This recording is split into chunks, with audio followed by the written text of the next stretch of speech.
Chapter 5. Then came all the tribes of Israel to David unto Hebron, and spake, saying, Behold, we are thy bone and thy flesh. Also in time past, when Saul was king over us, thou wast he that leddest out and broughtest in Israel. And the Lord said to thee, Thou shalt feed my people Israel, and thou shalt be a captain over Israel.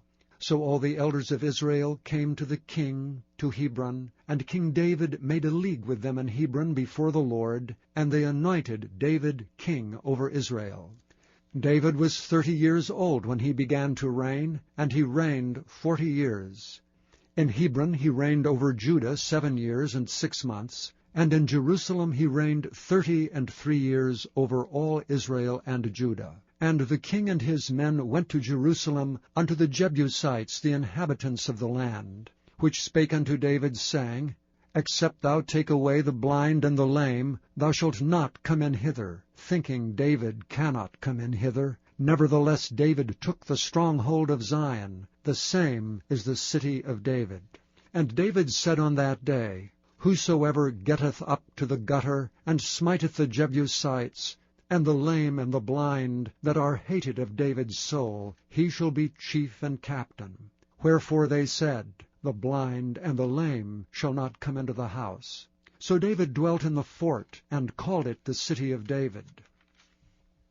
And David built round about from Milo and inward. And David went on, and grew great, and the Lord God of hosts was with him.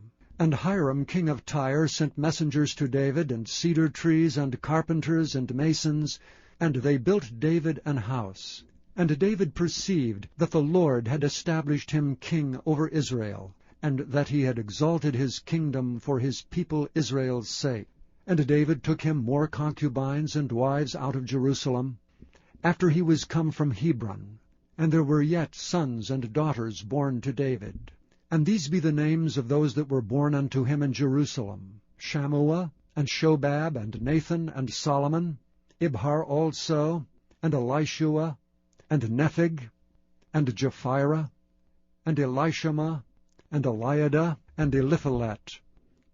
But when the Philistines heard that they had anointed David king over Israel, all the Philistines came up to seek David, and David heard of it, and went down to the hold. The Philistines also came and spread themselves in the valley of Rephaim. And David inquired of the Lord, saying, Shall I go up to the Philistines? Wilt thou deliver them into mine hand? And the Lord said unto David, Go up, for I will doubtless deliver the Philistines into thine hand. And David came to Baal-perazim, and David smote them there, and said, The Lord hath broken forth upon mine enemies before me as the breach of waters. Therefore he called the name of that place Baal-perazim. And there they left their images, and David and his men burned them.